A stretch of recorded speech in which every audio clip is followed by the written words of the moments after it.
Tonight on CBC Vancouver News. Lenas will not be closing, and we will not be kicked out permanently. A change of plans, the housing victory in New Westminster, and the people affected.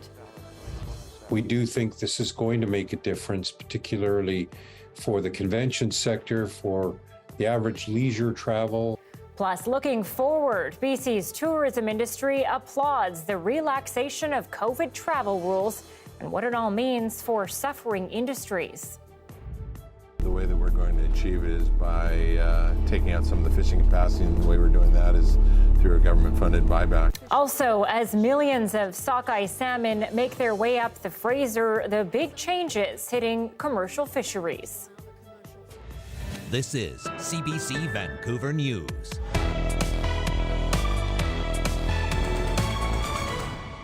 Good evening and thanks for joining us. I'm Anita Bathe. We begin tonight with some good news for vulnerable residents who were set to be displaced in New Westminster.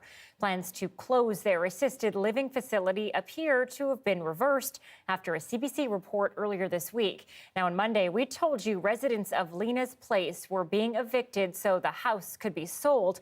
But as Balpuri reports, the very next day, the home's operator changed plans. One day after these friends went public about being evicted from their home, another surprise bit of news. Lenas will not be closing, and we will not be kicked out permanently. We're very happy. Jubilee happy. We're super happy. Residents of Lenas Place got notice in July the facility would be closed and sold next summer. The reason was based on the need for a newer building and for funding for more choices in housing programs for people with mental illnesses.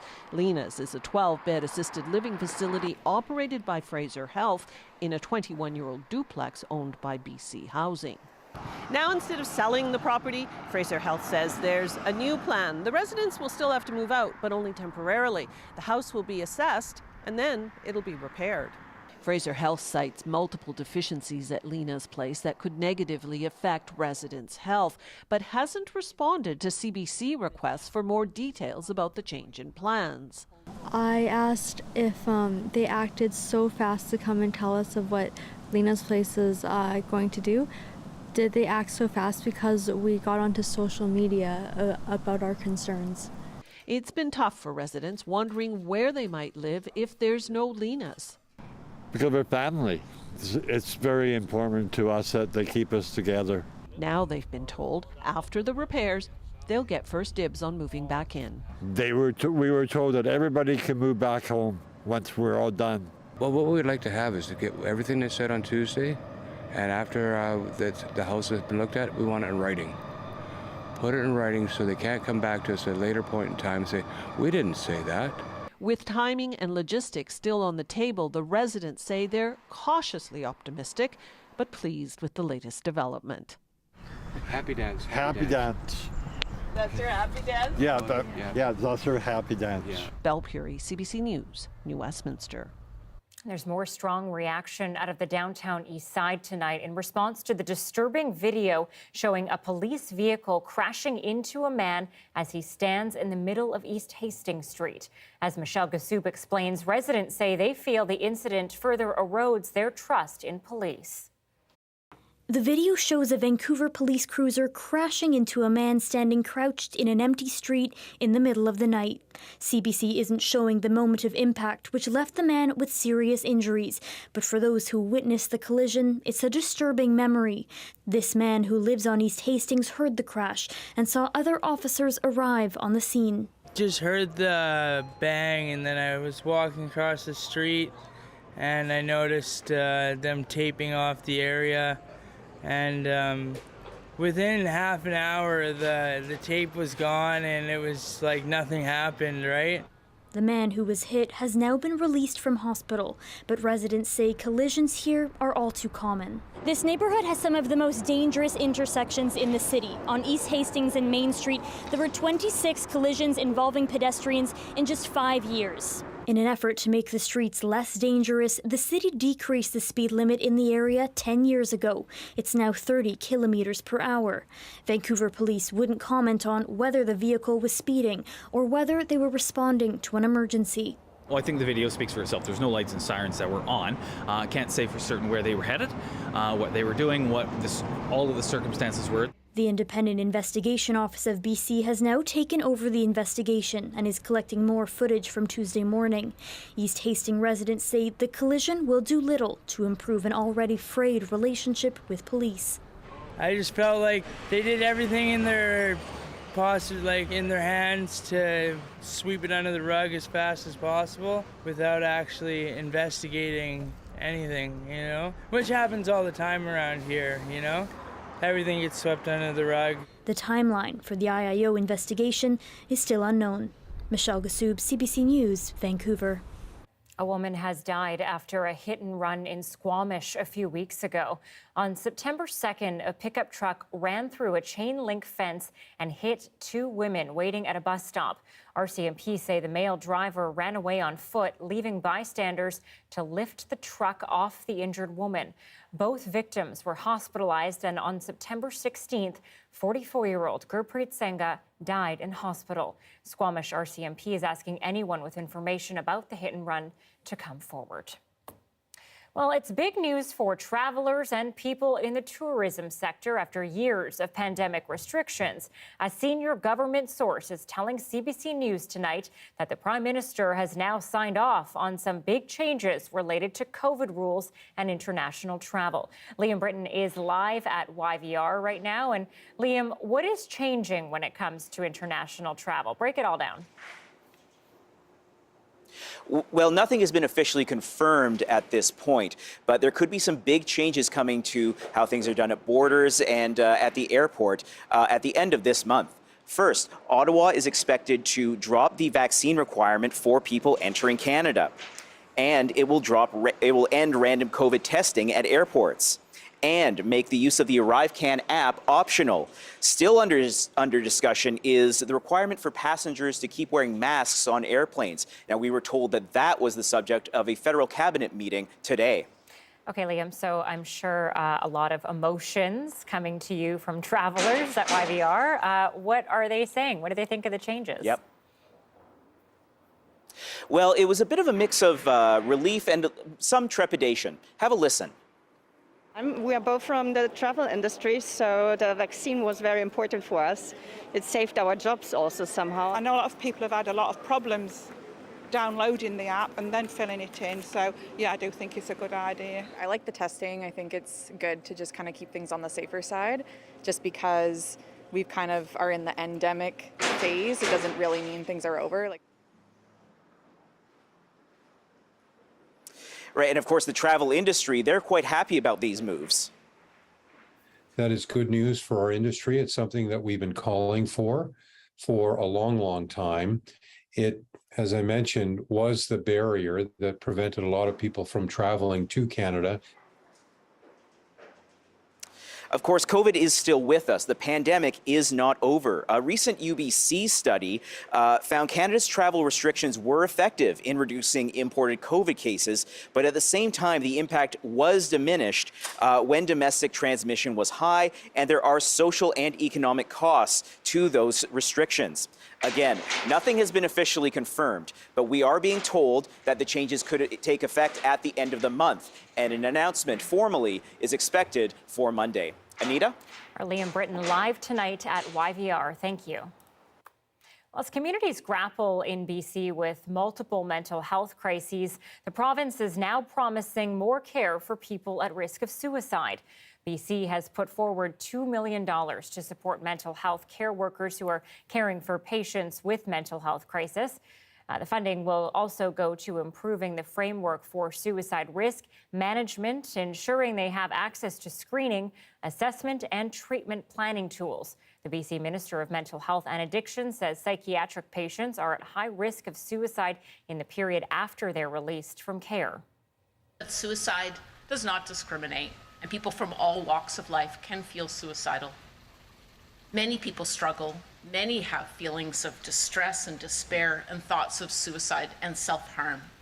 Malcolm Sin says the BC Coroner Service investigated 582 deaths by suicide last year. That number is down from 597 in 2020. Well, it's a new report that highlights a troubling statistic. BC's seniors get the least financial support in the country. As Yasmin Gandam tells us, the province's seniors advocate says many older people find their limited income, along with rising costs, mean they're living on the edge of financial ruin. The report is called BC Seniors, Falling Further Behind. And according to Mackenzie, if the government does not implement some major changes, some seniors may be forced further and further into poverty. If we don't keep up with the rate of inflation, we will find ourselves falling further behind. According to Mackenzie's findings, nearly half of BC's 1 million seniors are living on income equivalent to less than the minimum wage, and 25% live on less than $21,000 annually, making it difficult to keep up. If you are a senior living on $28,000 a year, that's well below minimum wage, and you need just one 45-minute visit a day from home support, we are going to charge you $8,800 a year for that daily 45-minute visit of home support. The BC Seniors Supplement is a financial support provided by the province for the lowest income seniors. It was nearly doubled last year to a maximum of $99 a month. That's from $49 in 2020. But it is still the fourth lowest in the country and not indexed to inflation. In the last 10 years, market rents have increased by 50%. The allowable rent increase jumped 34%, but pension incomes haven't kept up, rising just 25% in the same period. Legal advocates for seniors in the province say the demand for help has also almost doubled in the past few years. I dealt with 600 people in the province of British Columbia, and most of the calls were about pensions and housing. So the number of calls has tremendously increased in the last 2 to 3 years. The report makes 10 recommendations, including increasing pensions for seniors to help with rising inflation and adjusting other programs to reflect rental realities. Yasmin Gandam, CBC News, Vancouver. Millions of sockeye salmon are making their way up the Fraser right now. Commercial fishers only have a few more days to do their fishing in the province, but as the CBC's Georgie Smythe reports, amid new efforts to try and limit fishing, those in the industry say next season won't look the same. Okay, Paul. Father-son duo Dane and Paul Chevelle are out to catch their sockeye quota. Doing it off the Fraser River is, in my opinion, one of the best runs we have along the coast. The pair are commercial fishermen and fish under a commercial license issued by the Department of Fisheries. This year, a small window opened to allow fishermen like the Chevelles to fish, but that's not always the case. In some years, there are simply not enough salmon to allow the commercial fishery to take place. What's out there here? Just not biting? I guess not. Climate change and habitat loss are a factor, but the federal government also thinks there are too many fishing boats and licenses. By the end of this year, a license buyback program will begin to pay fishermen to leave the industry. Too many boats chasing too few fish. The industry is crying for rationalization, and the way that we're going to achieve it is by taking out some of the fishing capacity, and the way we're doing that is through a government-funded buyback. But there's concern the program is too narrow in its focus. You take the salmon boat I work on, for example, there are 5 hardworking people on that vessel, and none of us will see anything from the proposed license buyback because we don't own the license. The government has not provided a timeline or pricing on the buyback of the licenses. In a statement to CBC News, DFO says fishermen will be able to sell their licenses at market value this year and acknowledges the impact it will have on the industry. For Dane Chevelle, the coming changes should be a wake-up call. Get a job outside of this industry because it's no place to build a future. A changing industry responding to a changing world. Georgie Smythe, CBC News, Vancouver.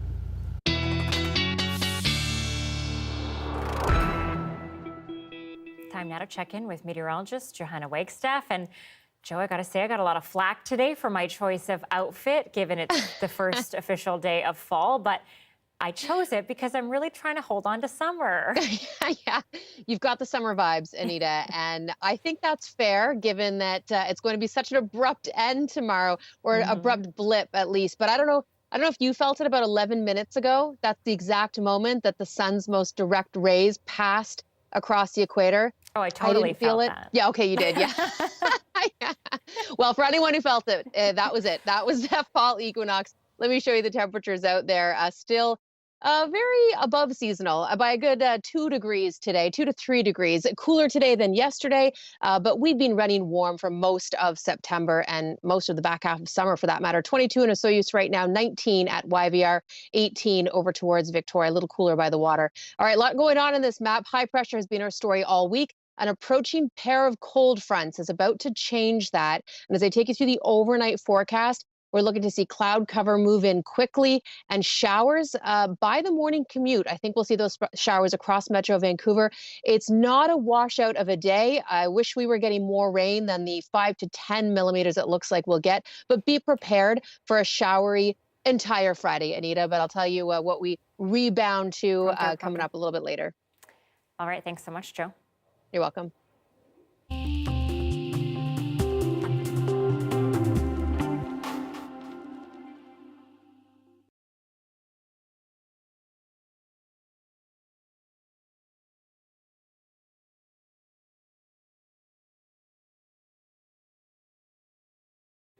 Just have a bit of a technical issue there. Apologies for that. Moving on now to the price of food expected to climb even higher in the coming weeks. Food banks in several major cities say they are seeing crisis levels of hunger from their clientele. Demand in at least 2 cities hit all-time highs last month. And as the CBC's Ethel Musa explains, Canadian pantries are sitting empty. Careful, this kid's coming. 1 second. More Canadians than ever are reportedly reaching out to food banks to feed their families, including Isashi Ali. Inflation really hit this year, and it's made the situation more worse. Ali says she sometimes resorts to extreme measures to make sure her family gets fed. Sometimes not enough money to purchase anything, so why not to skip the meal? That's the best option. But we are adults. We do this. What about the children? Toronto's Daily Bread Food Bank calls the situation a crisis. It says there were 182,000 visits to member food banks last month alone. That's up 170% from the same period before the pandemic. What would we do if that was 182,000 flood victims or 182,000 individuals without power? We would mobilize resources. The problem is being felt across the country. Increased use of food banks is being reported in many provinces, including Alberta. Unfortunately, business is booming at the Calgary Food Bank. Experts say a lack of affordable housing and income security are also aggravating the situation. Food insecurity isn't about a lack of food, it's about a lack of funds. I definitely don't eat the way that I want to lately. You know, can't buy quality groceries. Some Canadians say they fear things in the coming months will only get worse. We're entering into, the holiday season where we're already going to be trying to spend more than we have, and if it's going to come down to making choices about food and bills or gifts. Economists say that while Canada's inflation rate has cooled somewhat, food prices continue to climb. Ethel Musa, CBC News, Toronto. And while people struggle to simply get food on the table, a roof over one's head is another necessity that's becoming harder and harder to hold on to or to get. And the housing market is especially out of reach for those who grew up in a lower income household. A longtime renter, Megan Milton, is with us now. Megan is also legally blind and struggles with affordability. You've been evicted 7 times in your life. Many of those actually happened in Chilliwack, not even in Vancouver. Can you tell me about those 7 times? Yeah, so the first 2, I was living in a place called the Army Base in Chilliwack, it was actually sold off to a developer. And at the time, this is where a lot of the lower income families were living. We were rent evicted from there twice. So the first time they moved us to another building, and then 6 months later, we were being rent evicted again. We chose to move away from the Army base. So that was the first time that happened, or first 2 times. The next one was an illegal eviction. Our landlord just started showing up at the house and yelling at us and letting himself in, and we had to move. And then the next 2 were landlord use evictions. So the first one, we were renting from someone doing missionary work abroad. They decided to come home 2 years earlier than they were supposed to. We were evicted. And then the following one, our home was sold to someone and he moved his son into our home.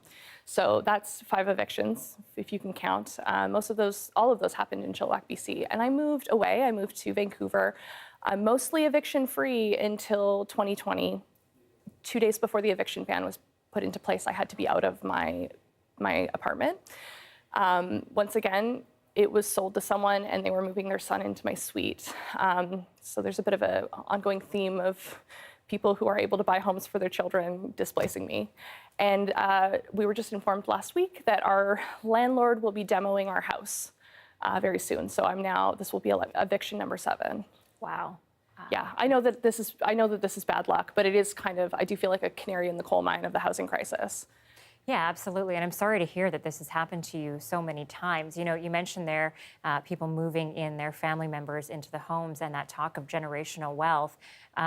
What is it about generational wealth that you think makes it harder for you to obtain a home? Because I imagine that if you were able to own a home, it's going to be more stable for you, but that's not really in the cards, is it? That's the only solution for stability in British Columbia. Even a co-op isn't safe anymore because co-ops do get sold off. Yeah, owning a home would solve a lot of my problems, but unfortunately the price of homes is so high that I will never be able to cobble together a down payment, especially paying so much on rent. And I mean, at the end of the day, even the people with generational wealth are contending with landlords who are buying up and hoarding those properties as well. So yes, it is very frustrating as someone who doesn't come from a family that has that generational wealth. But also those people are also in kind of a sticky situation as well. And it's just frustrating. It's frustrating that I grew up low income and I will never be able to break that cycle. I will never be able to be stable because buying a home is just completely off the table for me. How does this affect your day-to-day, knowing that you don't have that stability and you've been evicted so many times? Yeah, I would say that this is trauma. This is so traumatic. Anytime my roommate tells me the landlord called, even if he just called to say, you know, we're coming by to bring you a fire extinguisher, I panic because it's happened so many times that I don't feel stable anymore. I don't plan for my future. And I don't feel like I can escape it because even moving to another part of the country doesn't matter anymore. Vancouver's problems have spread nationwide, and it's just a matter of time before every single city in this country is having the same issues that we are. You've been through so much in this housing market, in this rental market, and you sort of called yourself a housing nerd before we got into this. Yeah. So, you know, thinking about that, what are some of the solutions that you think need to happen? What can happen right now from government? First thing that we need to do is we need to stop talking about people buying their homes. That's not in the cards for most people. And we frame the discussion around how can we help first-time home buyers. The reality is I think it's 52% of Vancouverites rent, right? Almost none of them are going to be able to buy housing anytime in the future here. So we need to stop framing housing as a thing. We need to stop framing housing as buying housing and start protecting rentals. The number one thing that we can do, hands down across the board, is bring in vacancy control, because that will tie the price of the unit to the unit and not the tenant. So that will immediately discourage landlords from evicting people through phony landlord use evictions. It'll stop them from having, you know, the benefit of calling it a renovation, slapping some paint on the walls and raising the rent by $1,000. What do you say, though, to people who say, well, my mortgage is increasing, especially with interest rates and all this, and I need that to cover my mortgage? I say, if you can't afford to be a landlord, sell that house. You shouldn't. If you can't, it's a business. Every other business owner expects that the market will go up and down and they may lose money, but landlords seem to not think. They think that they're completely exempt from the economy. You took a risk by investing your home, investing in my home, And I'm sorry, but I don't really weep for you if you can't afford that. You shouldn't be a landlord if you haven't saved ahead for the future to make those repairs. Don't be a landlord if you can't afford to be a landlord. Megan, thank you. Thanks so much. And the lack of affordable housing extends well beyond the Lower Mainland. For a town in Alberta's Rocky Mountains, a lack of accommodations has left some residents in urgent need of emergency shelter. As Brian Labby reports, some have resorted to couch surfing, living in their vehicles, and sleeping in the rough. In the woods, not far from Main Street, is where you'll find a few makeshift campsites. One of them looks abandoned, while the other is still being used. The owner's name is Cody. We've agreed not to use his last name because he fears he could face charges related to his campsite, which is illegal in Canmore. I just don't want to lose my stuff. I've got what I have on my back, and I've got a bag over there with a change of clothes. Cody has been sleeping rough in Canmore for about 3 months. Well, it rained last night. That wasn't fun. It's not just the weather he's battled. Yeah, there was one night where I had to stab a coyote who came a little too close. I got him in the shoulder, and the other ones that were behind him just ran away. Housing advocates say more people need a place to stay in the Rocky Mountain town. Average house prices here have surpassed $1 million. Stories like Cody's, they say, are hard to hear. It's extremely unfortunate. It should never have to happen. Our organization believes that everyone should have access to a safe, warm night, no matter what the situation. This church opened its doors to help house people the past 2 winters. It was able to provide shelter to 7 people during the coldest nights, but it won't be available this winter. There were nights when we had to turn people away. Now we've come to the point where we realize this facility, while it worked really well for the first 2 years, it's maybe a little too small for the coming year. So housing advocates in the town are now searching for a new space. If the community isn't able to step up, and by the community I mean including the town, the only options available are basically to give people a ticket to go to Calgary. And that doesn't necessarily meet their needs. A temporary shelter program will cost nearly $200,000 this winter. Some believe the community needs a permanent solution instead. In an ideal world, we would open year-round, but of course the program is funding dependent.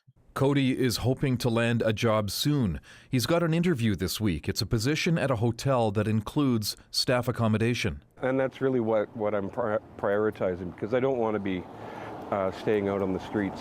Or out here. Brian Labby, CBC News, Canmore. A serial impostor who spent years jumping from place to place, profession to profession. The fake nurse who fooled so many until getting caught. Tracking the story and the victims is next.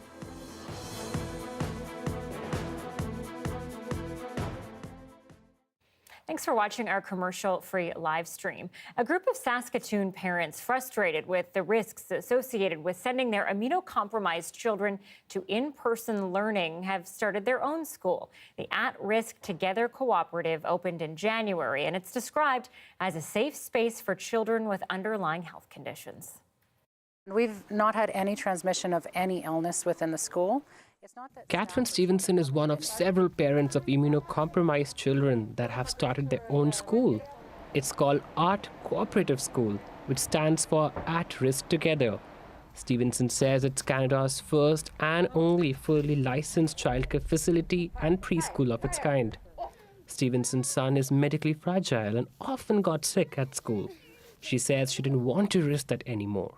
When COVID shut all the schools down, he stopped getting sick. And it really inspired me and some other parents to think about how to make a safer system. At the Art Cooperative, the students have maintained their health. Stevenson says it's because the building uses filtration and carbon dioxide monitoring in every room to ensure ventilation. They also wear masks, get regular rapid tests, and super duper sanitize, rub them together. Use lots of sanitizer. We also do a lot of programming outside. I'd say most schools aren't there. The school's director says some of these kids have never had friends because they have spent so much of their lives in the hospital. Here, they can start to trust their bodies to stay strong. If they have an immune compromisation that causes them some kind of physical grief, realizing that your body is still a good place to be is a tough thing for a kid. they are also getting extra help communicating their needs. Let's say Miss Audra, they can say that they're not feeling good, or they can say, hey, Miss Kiera, I want to go run and play with the scooter. These families say there's a huge need for safe spaces like this within the city, and that the idea can be replicated, but access is limited. A family in the north says it has resorted to homeschooling to keep their kids healthy and safe. It's like you're learning in a fun way. Back in Saskatoon, Gabriel Wheeler loves his new school. His 3-year-old sister Elise has underlying health conditions. The family says every time Gabriel was in preschool and came down with a cough or sniffles, Elise would be hospitalized. I would like to see regular schools think about accommodations for kids who have underlying health conditions. So I would like to see an investment in ventilation, proper ventilation. Stevenson says she shares those concerns and says ART's eventual vision is to set up an entire school. Pratyush Dayal, CBC News, Saskatoon.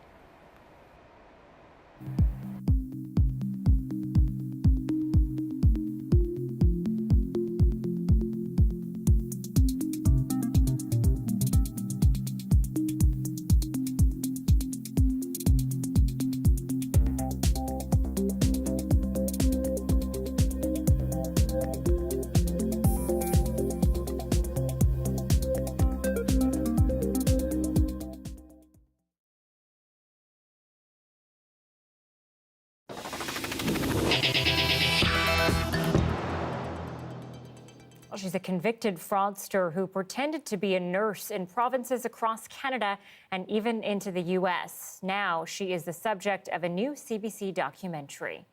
Bridget Cleroux is serving a 7-year prison sentence after posing as a nurse at 2 Ottawa clinics in the summer of 2021.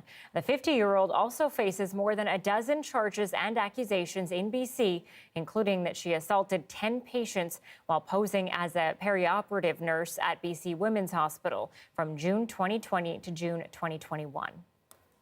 Our reporter Bethany Lindsay has been covering Cleroux for nearly a year now.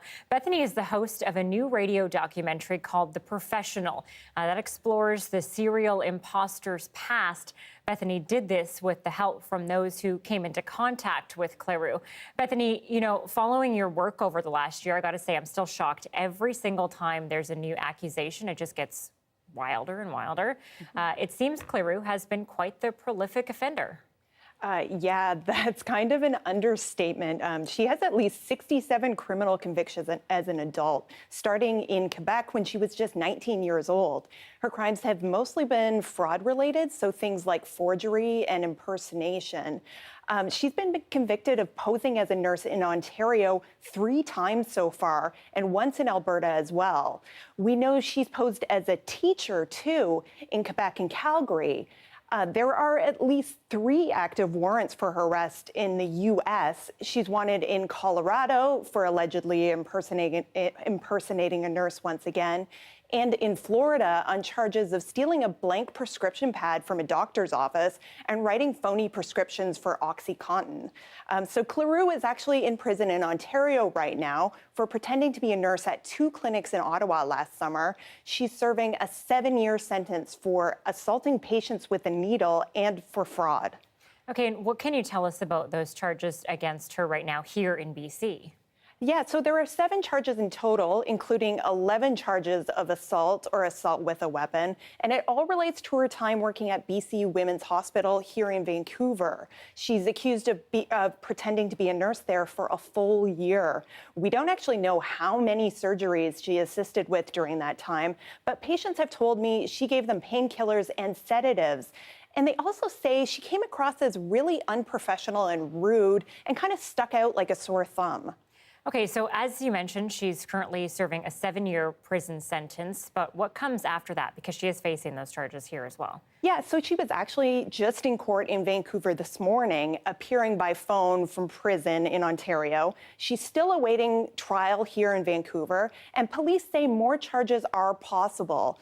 In the meantime, patients have also filed a proposed class action lawsuit against the hospital. They say that dealing with Cleroux was traumatizing, and they want somebody to be held accountable. All right, Bethany, we know that you'll be monitoring this as much as you can over the next while as it proceeds. Bethany Lindsay, thank you.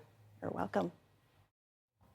If you missed Bethany's documentary when it aired earlier this week, no worries. You can still listen to The Professional by heading over to CBC Listen and searching for The Current with Matt Galloway or wherever else you find your podcasts. The mobilization of Russian citizens is well underway, and while they claimed only 300,000 are being called up, the truth might be it's many, many more. That's next.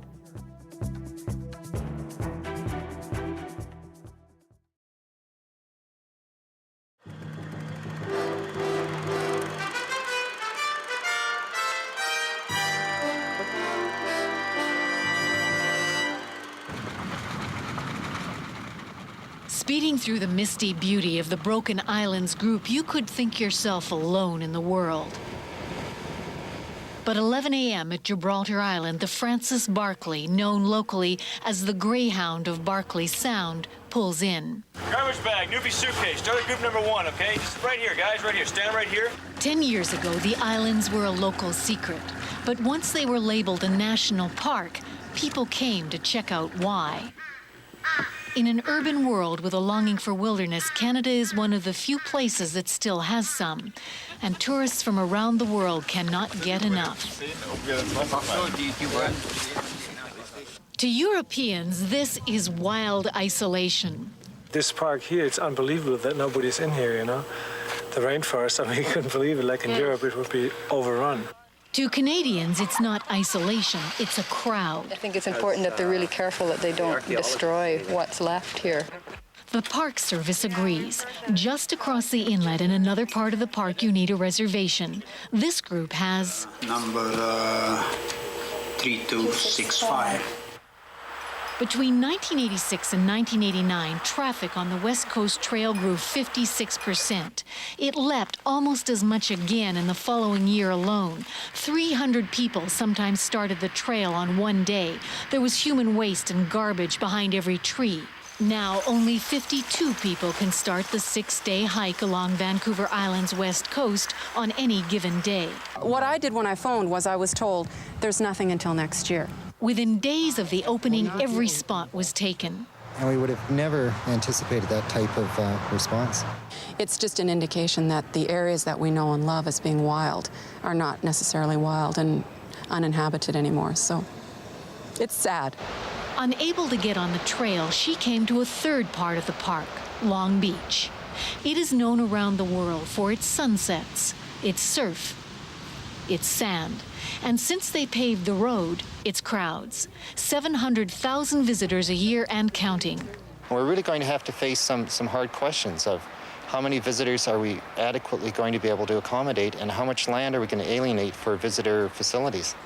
And how to follow a national park's first mandate, protecting the ecosystem. The dilemma is, if you really want to protect a park's wilderness, you make it so inaccessible, only the truly fit can enjoy it. But if you make it so comfortable and accessible, it's like a city park, you risk losing the very wilderness people come to experience. The projections show the pressure on Canada's parks will increase dramatically in the next decade. Inevitably, it seems, the days of unlimited access are coming to a close. Eve Savory, CBC News in the Pacific Rim National Park.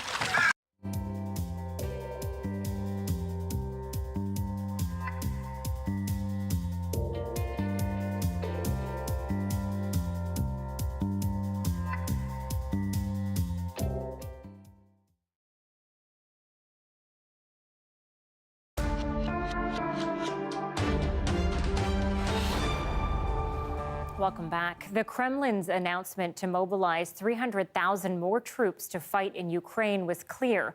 Only reservists and those with military experience would be called, and no students. But there are already reports that the draft is broader than that.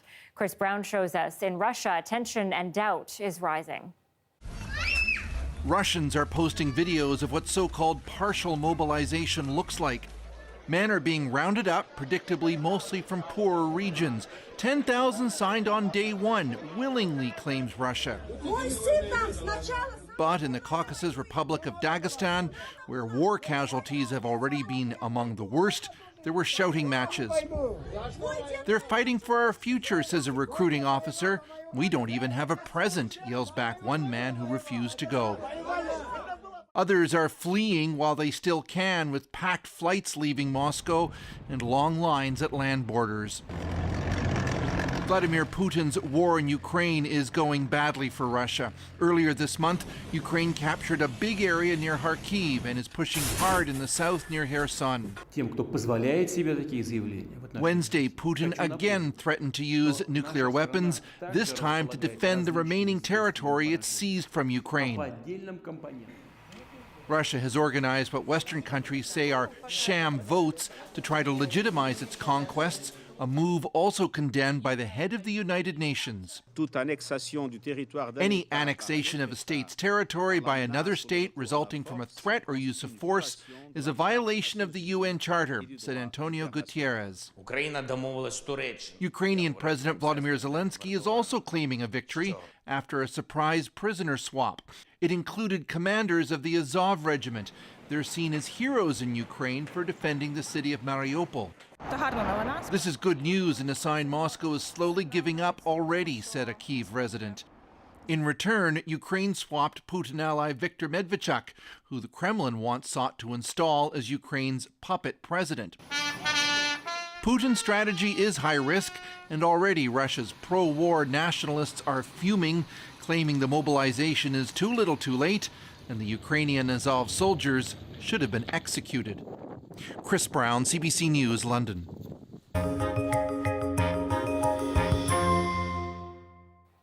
Four years after legalizing cannabis, the federal government is launching a long-awaited review of the impact. It was originally scheduled to happen last year, but was delayed.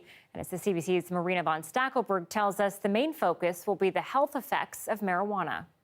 We didn't get it exactly right the first time, and this is an opportunity to make sure we are getting it right going forward.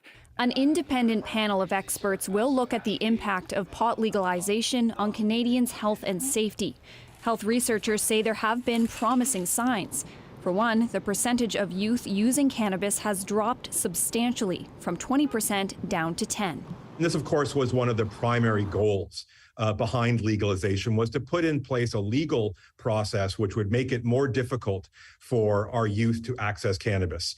And that seems, in this short time period to have paid off. But there have been negative impacts on young people, too. The number of children accidentally consuming cannabis has skyrocketed. Hospitals have seen a 6-fold increase in kids under the age of 10 being admitted with marijuana poisoning. We've done well in terms of the public education campaign, but I think since the advent of edibles, that we need to do more. Also under review, how the fledgling legal industry is doing. The latest numbers from Statistics Canada show more than 2/3 of users are now consuming legal marijuana, but the illicit market continues to pose a problem. It's no secret, these guys are expanding. There's illegal operators with sidewalk sandwich boards advertising their wares, besides legal stores on both sides of them that are operating right now selling illegal stuff. And that competition, along with an oversaturated market, is leading Canada's legal producers to throw away more cannabis than they can sell. The industry as a whole, a lot of the licensed producers built an excess amount of capacity, and that's getting resized. This review comes 1 year late and is expected to take 18 months. Canadians will have a chance to weigh in on how they feel about cannabis legalization. An online questionnaire is available until the middle of November. Marina von Stackelberg, CBC News, Ottawa. Hurricane Fiona is bearing down on Atlantic Canada. While the storm might land as post-tropical, it isn't expected to lose much of its punch. Why it may be a once-in-a-lifetime event. And at 6:43, you are looking at a live look at Bamfield tonight, where the clouds are rolling in. Some much-needed rain set to hit the south coast as well. Johanna breaks down what's coming next.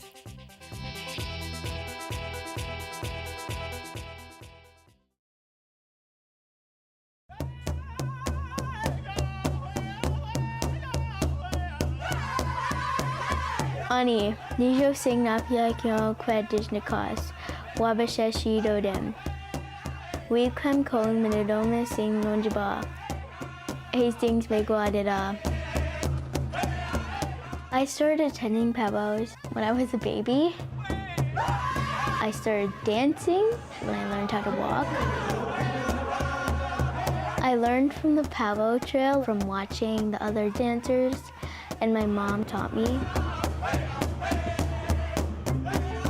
I would like to go the powwow to traditional dance. My favorite thing about powwow dancing is being there with my friends and my family. Powwow is an event that a Native community holds to get together and like have a good time.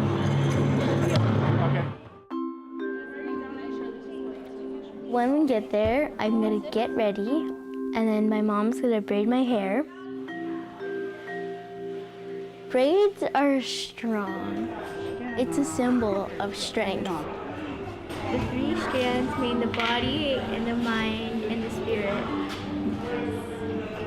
Like the sweetgrass, if you try and pull it apart, it won't break. And that's why my mom braids my hair.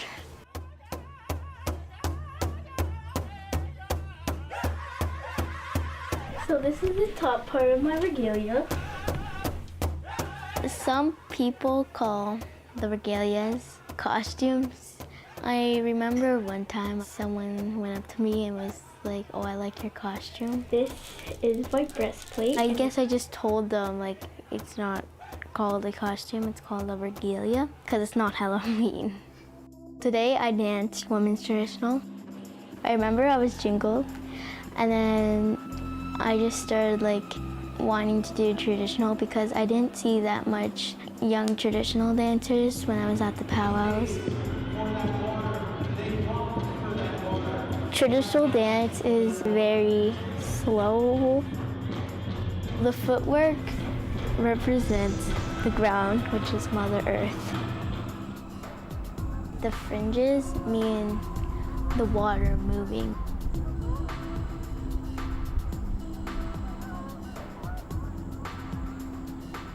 Me and my mom walk around the Great Lakes so we could pray for the water because our water is polluted. And water is life. When I'm dancing for the people who can't dance. My name is Florence. My spirit name is To I'm a Mist Woman. I see myself dancing for the rest of my life.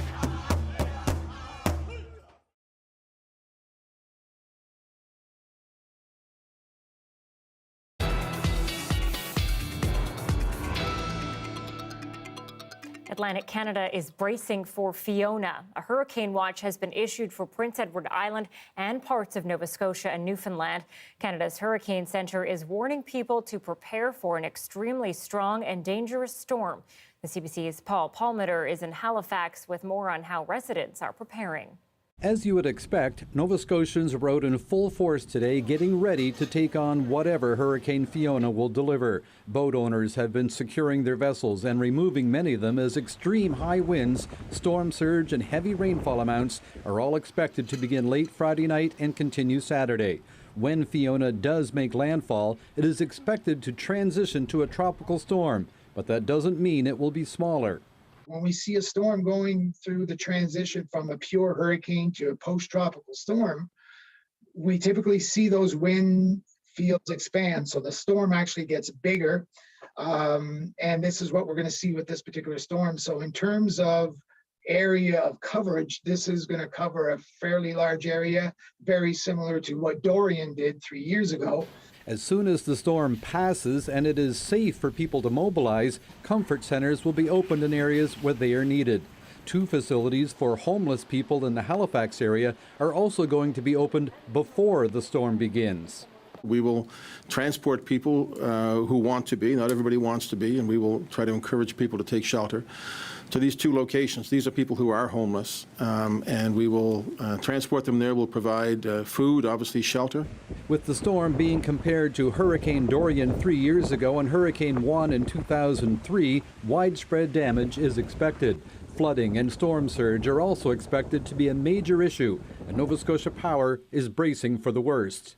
We've been reaching out to contractors in New Brunswick, Maine, possibly even into Quebec and Ontario at this point. We are in conversations with both MV Power and Nalcor, who are also kind of in storm prep mode. But, as we get a better sense of the track and who is or isn't impacted, we will be drawing on those resources as well. We've been in contact and discussions with the military to give them a heads up. We're looking at preparing for, if need be, after the storm, an application for federal disaster financial assistance, if that's necessary, which it could well be. All large construction sites, including those with cranes, will be secured before the storm makes landfall. Paul Pometer, CBC News, Halifax. Let's bring in meteorologist Johanna Wagstaffe once again. And Joe, I know you're still watching this storm really closely. What's the latest? Anita, we're really starting to see agreement with our forecast models on the timing and location of landfall. And it does look like early Saturday morning in Cape Breton is going to be the location of that powerful hybrid hurricane storm system, but the impacts will be much larger than that. I want to show you what Fiona looks like on the satellite right now. Still a Category 4 storm with sustained winds over 215 kilometers per hour. You can see that little island off towards the northeast. That's Bermuda, seeing deteriorating hurricane conditions as we speak. The storm won't make landfall, but we are expecting flooding and power outages across the island. Want to show you, though, you just heard there about that transition to a post-tropical storm. Fiona's going to continue tracking northeast over the next 48 hours. This area of low pressure system, you can sort of see this front here, that is what's going to collide with Fiona and help expand that storm to a large and dangerous storm. And that's why we're talking about Fiona being more powerful than those benchmark storms of Juan and Dorian. So here's that track. Again, bringing it into Cape Breton. Don't let that low mean that it's not going to be a powerful hurricane. Look at that, sustained winds of almost 200 kilometers per hour early Saturday morning. So unfortunately, widespread power outages, coastal flooding, storm surge, and infrastructure damage all on the table. And forecasters are using really strong language like historic, most significant event. And when all is said and done, this might actually be the strongest low pressure system ever to make Canadian landfall. We'll have to watch the center of that low. Hurricane watches in effect for Halifax and Charlottetown. That will get upgraded to warning probably later tonight as that storm gets closer. And I'll keep you posted for everyone who has friends and family on the East Coast. And this is a big story. Okay, very different story on the West Coast. We've got a couple of old cold fronts, as I mentioned earlier, bringing coastal rain. That's going to bring the showers to Metro Vancouver tomorrow. We'll see those showers track down across the island overnight tonight, and then making their way in through the interior, not bringing a ton of rain, I'm afraid. Cloud cover to Kelowna. Kootenays, you may see a few showers. Showers through Prince George for part of the day, Williams Lake as well. We could use it. We are into one of the driest Septembers on record for parts of the province. We'll be watching that over the next couple of days, but yeah, could use a bit of a soaking, I'd say. Temperatures rebounding after that 14 tomorrow. That's a nice looking weekend. We'll keep those 20s going through most of next week. High pressure really builds back in for Saturday. Anita, hopefully we'll get the rain back with a nice bookend next Thursday. That looks not too bad, Joe. Yeah, we'll take it. You're welcome. Nova Scotia's former environment minister is on a new mission to save the planet. Find out more after the break.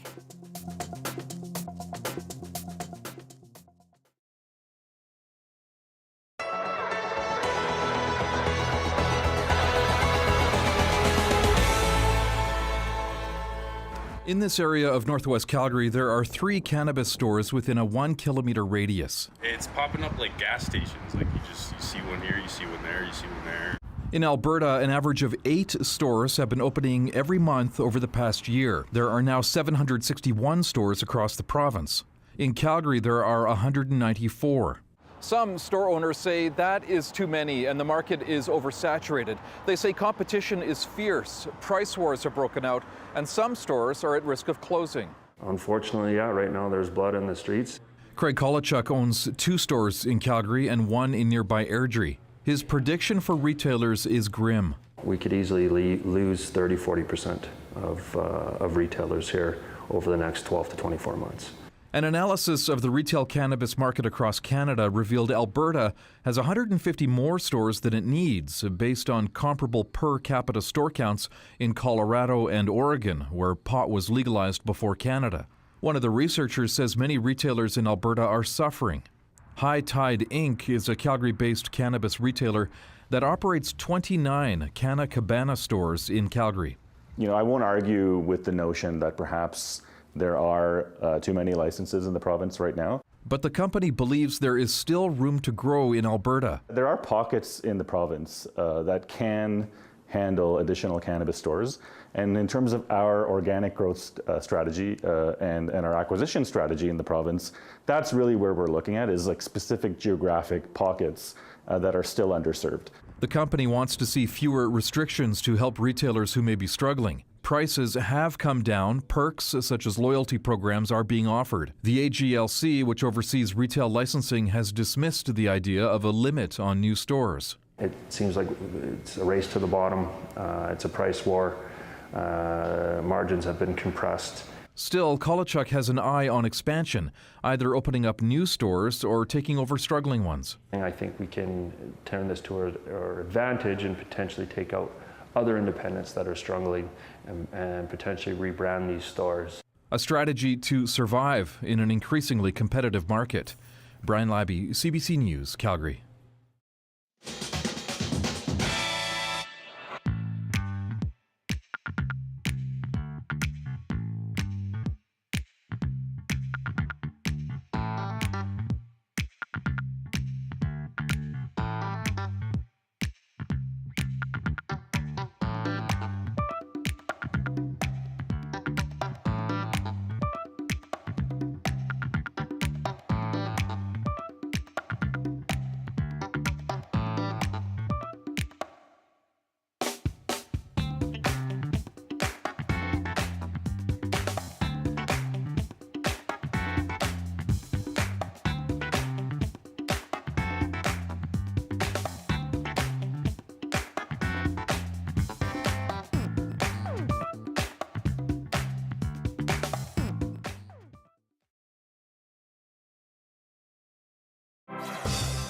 Hi, I'm Amy Bell, and here's what's in your CBC Vancouver inbox. Celebrate the best in BC beer with Stephen Quinn at the annual BC Beer Awards and Festival on November 5th. Enjoy beer, food trucks, music, and more. Get tickets at bcbeerawards.com and join Dan Burritt at the Starlight Gala on October 14th. This inspirational evening will raise funds to support the Richmond Hospital and healthcare in the community. Learn more at richmondhospitalfoundation.com.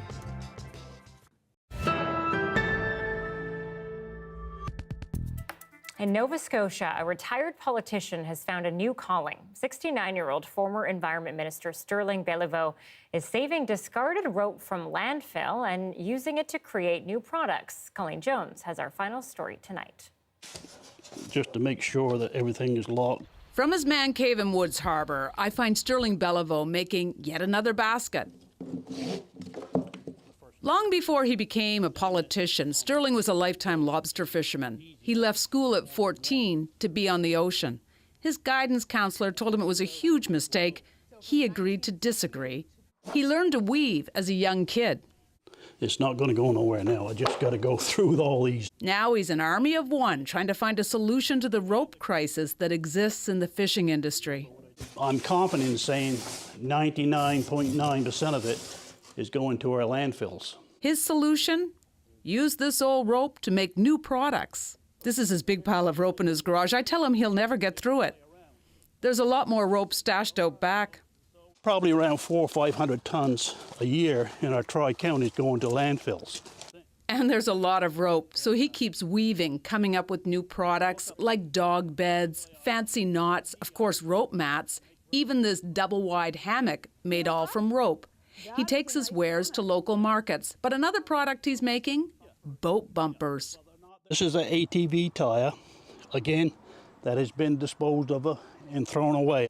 Every boat needs bumpers. The problem with tires? $1 million boat, $2 million boat, and they don't want to scruffed up with a black mark from a tire.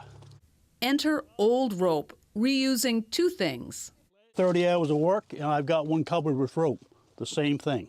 The fishing industry is creating this surplus of rope, and they need to start utilizing it and creating a product from it. He says everyone wants to do something about the environment and the ocean, but it seems like it's never enough. I knew that every minister, environment, fisheries minister, had a mandate letter, and they probably still got them on their desk. We need to do something with plastics and rope and basically keep clean our oceans. And you can see that happening now, but to me, there's not too much being done, and I'm being gentle here because I think that it's a politician being politically correct. Yeah, you got it. So as an army of one, with his weaving and one piece of rope from the very big pile, he's looking for solutions to an age-old problem.